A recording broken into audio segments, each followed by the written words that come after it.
once I finished with Python, all I knew, oddly enough, is that I wanted to do something with Connie Booth. We were married at the time. And I didn't know what, but I went and talked to Jimmy Gilbert, who was the head of Light Entertainment, and I said, I'd like to do something with Connie. And he said, fine, we'll go, come back with an idea. And I went back and I said to Connie, they'd like us to do a pilot. What shall we do? And we spent about 20 minutes deciding we couldn't do the sort of Mike Nichols, Elaine May stuff, because that had been done and also very well done by the two Johns and Eleanor Bron. And then I said, what about that hotel we'd stayed in? Because when Connie'd been occasionally doing parts in Python, she'd come down to Torquay and she had stayed at this amazing hotel run by Mr. Sinclair. It was called the Glen Eagles Hotel. He's the rudest man I've ever met. He was wonderful. And all the other Pythons wouldn't put up with it. They moved out and went to stay in the Imperial. And he was so extraordinarily rude. I mean, one day we were all at dinner and Terry Gilliam was eating as Americans do. That is to say, they cut the meat like this, and then they cut it all up, and then they put the knife there, pick the fork up in the right hand, and spear the meat. And he was walking by, and he looked down at Terry, this look of astonishment crossed his face, and he said, we don't eat like that in this country, he said. And on another occasion, Eric Idle left his briefcase by the front door in the morning, because we'd had to wait for the cab and he forgot it. And then in the evening he got back, he said, I left my briefcase. Mr. Sinclair said, yes, it's the far side of the wall. And Eric looked out at the main entrance where he was pointing, and there was the swimming pool. The far side of the swimming pool, there was a wall. He said, well, you mean the other side of the wall? He said, what? He said, Eric said, well, what do you think, why did you put it there? And Sinclair said, we thought it might be a bomb. And Eric was astounded because this was pre-69, pre the resumption of the IRA bombing. And Eric said, well, why a bomb? And Mr. Sinclair said, well, we've had some staff problems recently. So he thought somebody was going to blow up his hotel.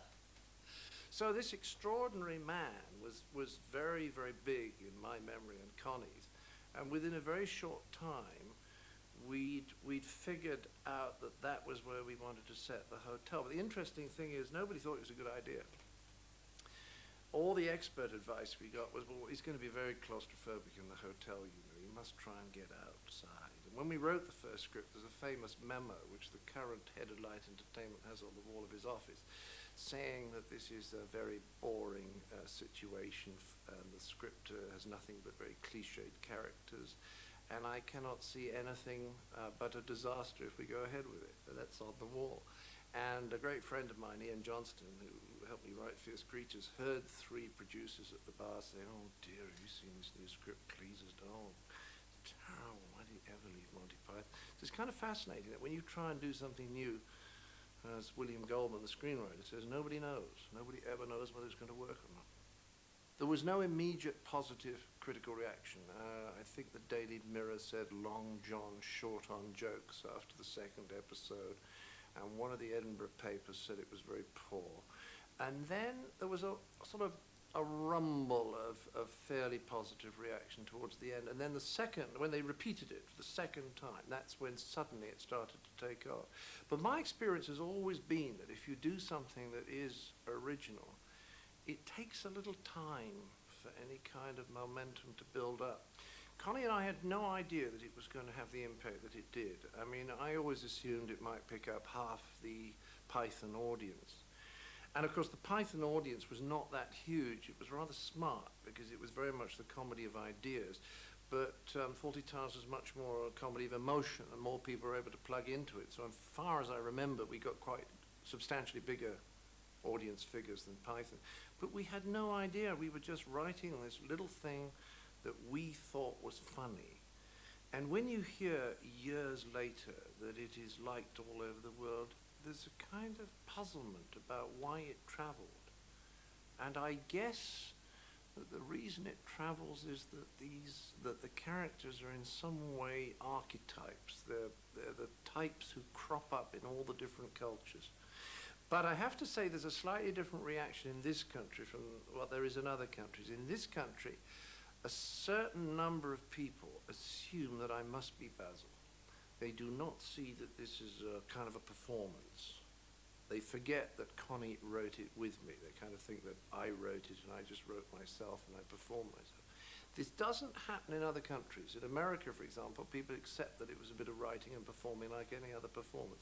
And I think it's because I caught something about the British character that was so essential to a certain kind of lower middle class conglomeration of attitudes that it struck home and caused me to be identified with this wretched character, this awful man, ever since.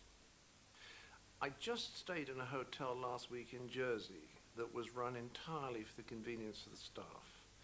And that's an attitude that has permeated a lot of British institutions. We've got better. We have actually learned from the Americans, who are very good at this kind of thing. But one of the points I was trying to make with Manuel was not that Manuel was some kind of an idiot or something. That wasn't it at all. What annoyed me when I went into a lot of British hotels and restaurants, particularly one particular chain of steakhouses, is that almost nobody there spoke any English at all. So that the chances of you getting what you ordered were about 1 in 6. And I knew what that was about. That was not about the fact that foreigners were stupid. It was about the fact the owners were not prepared to pay proper salaries, so they got people who were desperate for any kind of work. They did not bother to train them. They did not bother to make sure that they could speak English properly. And that was the fundamental joke about Basil and Manuel, because Manuel is one of the sweetest people. You know, he's always trying to get it right. There's no way you can blame him except that his English is not quite as good as it might be, and that's Basil's fault, because Basil doesn't pay to give him extra, English lessons as he should. Connie and I were literally there sitting next to each other all the time that it was written. I never did any writing on my own. Connie never did any of her own. We were always there together. And I think I learned a lot about the process of writing. I learned that some days it flows and other days it doesn't. And that you mustn't become too despairing on the days when it doesn't work, because a good day will be coming up. And although you can never tell which is which, you can kind of average it, that over a week you'll probably have 3 days when it's flowing reasonably well, 2 days when it isn't. So you can almost estimate how much you're going to write in a week, although you don't know what it's going to be like on any particular day. And that enables you to relax, because when you have the bad day, you think, this is not inspired today, maybe we'll have a good day tomorrow. But there was an extraordinary emotional reaction we used to have when we used to think of things that would happen to Basil. Because in a sense, we were like gods playing with this man's life.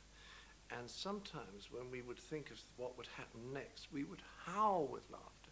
And then we would think, oh, poor man, Because as somebody pointed out years ago, comedy is very like tragedy. It's just a question of whether you're sympathetic to the people who are suffering or whether you're standing back a bit and laughing at them. Henri Bergson said, comedy requires a momentary anesthesia of the heart. You have to be a little bit cool towards the people that you're watching, even if there's a fundamental affection, before you can laugh at them. Otherwise, all you do is, oh, poor man, oh, terrible. But we had that double reaction. We'd laughed first, and then we would feel sorry for him. I've always had a tremendous love for farce.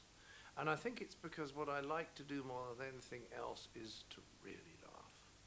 You don't do it so much as you get older, but in your teenage years, there are some times when you just laugh, and you laugh so much that it hurts, and you wish you could stop laughing. Wonderful feeling. You don't get that so much as you get older, although you get it a little bit on stage. Like as a kid, you get it in church, because it's kind of forbidden, and that gives it this extra sweetness. Similarly, on stage, if somebody breaks you up, that business about trying not to laugh, that gives it a certain sweetness, and it can become almost convulsive again. The thing about farce is that everything is happening in an exaggerated way. That although you may start it quite low-key and quite real, it kind of winds up, and people get more and more frantic. They may be trying to keep the frantic feelings in and try and present some sort of calm facade to someone they have to impress. But you know that inside they're like this.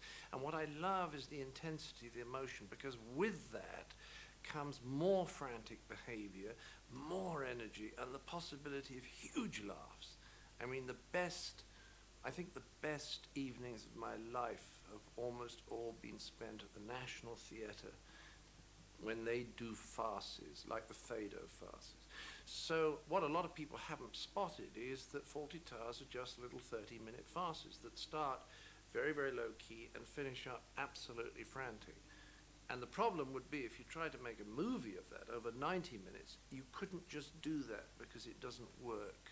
Audience psychology won't allow you to do that. Great comedy is always about things happening on different levels, because people say that comedy is about conflict, and people often think that means that character A has got to be head-to-head with character B.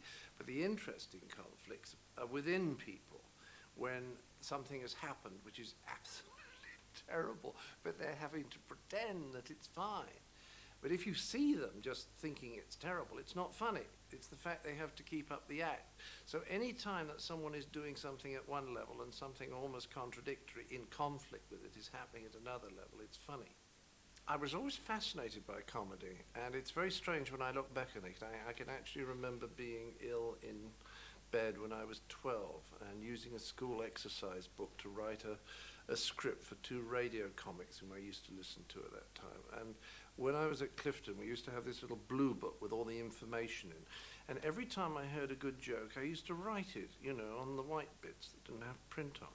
So there was something odd going on. And when I watched comedy, I used to watch an enormous number of American sitcoms in the mid-50s, like George Burns and Gracie Allen, Jack Benny, Phil Silvers, Amos and Andy, Joan Davis. A lot of them were American, the majority. I realize in retrospect it was almost as though I was studying them or trying to understand what was going on in some way. But the whole point was, if you came from Weston-super-Mare, you didn't go into show business. You became an accountant or a lawyer or possibly sold insurance. I mean, there were no other possibilities. So although I'd done some entertainments at school and I'd done sketches in front of audiences and quite enjoyed it, although I was terribly scared in terms of stage fright, I got to Cambridge and I got into the Footlights completely by accident, but found I could make people laugh. But I had no intention still of going into show business, because in those days, 62, 63, people from Cambridge didn't think of doing it. Within 3 years, all the people who went to Cambridge were practically planning to go into show business if they had those kind of talents. And what happened was I did the Footlights show, which was a kind of, like in America, the Hasty Pudding show at Harvard, a review show lasting 2 hours, and I did that in 62, and I thought it was terribly good, which it wasn't, but I thought it was terribly good. So in 63, I very nearly didn't do the show, especially because I hadn't done much work that year, and I thought I might fail the exams. But I did it in the end. And to my surprise, one day, after I got off stage and went up to the Footlights Club room to have a drink, there were 2 very nice men in dark suits who said, "How would you like to come and work for the BBC as a writer and a producer?" Because they'd noticed that I'd written the material. Interesting, not the performer side, but the writing side. And I said, well, why not? And I thought about it. I could sell it to my parents because it was the BBC, so there was a pension plan. It was like joining the civil service. And from a money point of view, they were offering me £30 a week. And if I had gone into the law, which is what I was studying at Cambridge, I'd have got £12 a week. And I wasn't very attached to the law, so I was out of there. I loved the first series of Python. It was one of the most exciting times of my life, because it was as though someone had opened the gate to a field of flowers that no one had picked before, and you were able to sort of gambol through the gate, and there were flowers everywhere. We'd entered a new territory, and it was as though almost everything we thought of for about a year seemed or felt original. And then what happened, which always happens in comedy, is that you started to feel, or I started to feel, that we were repeating ourselves.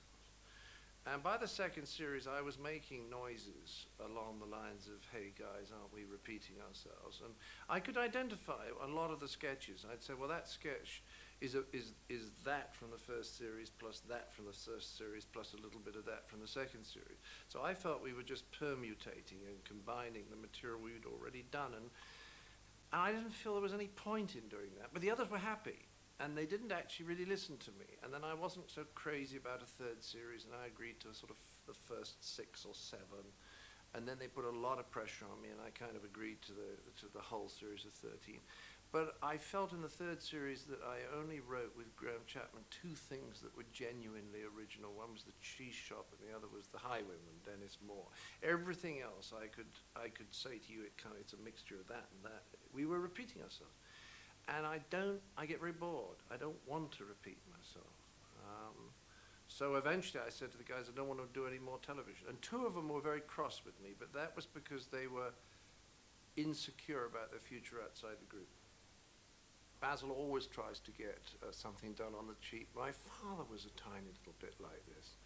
He would always come back in if Mother had asked him to get some ham. He would always come back and she would say, this isn't the usual ham. And he would say, no, that's the, they have some special Norwegian ham in this week. They recommend it very highly. It says it's better than the ordinary stuff. He always knew it was cheaper. And he would always buy pairs of shoes that looked slightly odd that would fall apart after 3 weeks. So he was always trying to save money. And that was all about builders, and we used, Mr. Stubbs is there because we were great friends with Nicky Henson and Imogen Stubbs, and Mr. Stubbs was Imogen's father, who was a builder and who helped us. And then, I mean, you don't mean he played the part, but I mean, that was why the part was named like that. And we got a lot of technical stuff about RSJs or something, I remember, which it's very good if you can get that right. And I like doing those little bits of research. And that was quite a good episode. I quite liked that episode, but I think that they got quite a lot better.